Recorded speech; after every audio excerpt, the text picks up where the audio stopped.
вероятно како секој нормален човек да се чувствувал така и јас чувството ме било. Секако е обврска, како секој граѓанин, повикан да сведочи да дојде согласно законот и да го изврши тоа што е граѓанска должност. Јас бев повикан да сведочам, дојдов сведочи и секако немам нешто посебно да додадам и да одземам во тој дел, заради тоа што не им е лесно на овие луѓе внатре кои што се обвинети луѓе, и би сакал јас дополнително да додадам нешто.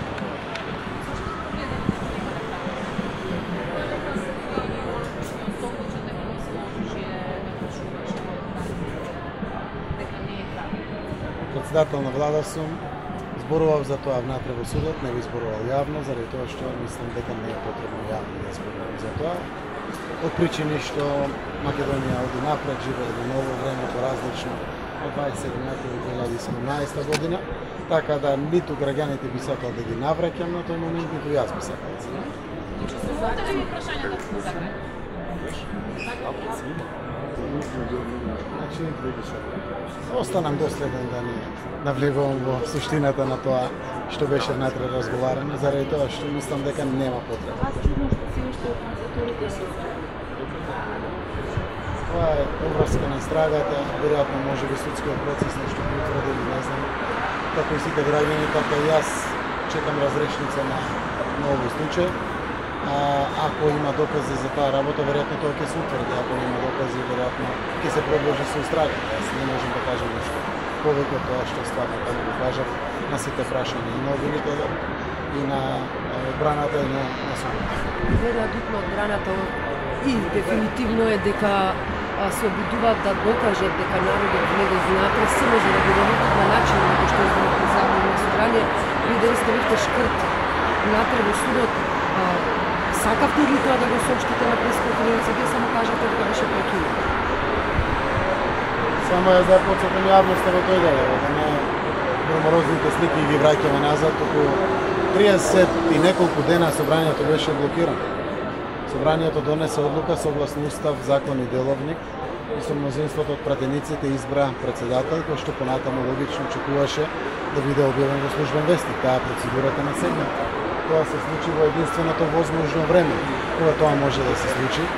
Дебатата дали требало за време на паузата на парламент да се направи или не е секако излишна, заради тоа што со деловник паузата деловничка е пауза за пратениците за одмор и ручек.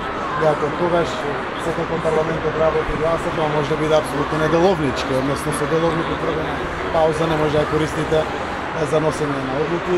Апсолутно немаше никакви дилеми дека единственото возможно време е кога завршува редовните седмици на парламентот на пленумот, а тоа е 18 часот, а пратениците во мнозинство имаат целосно деловничко право да продолжат.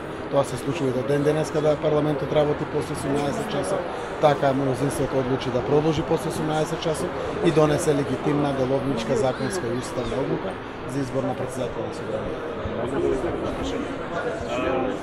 Сите до сегашни свидоци тврдат дека вие сте главна цел и она така на повеќе.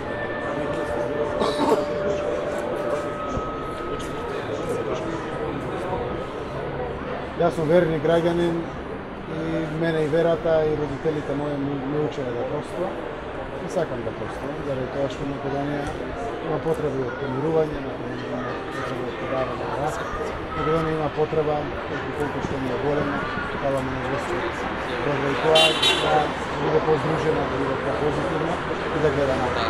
Но јас сум само Зоран Заев.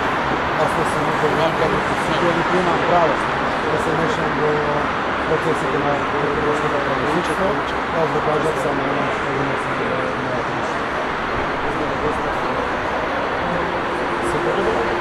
Секако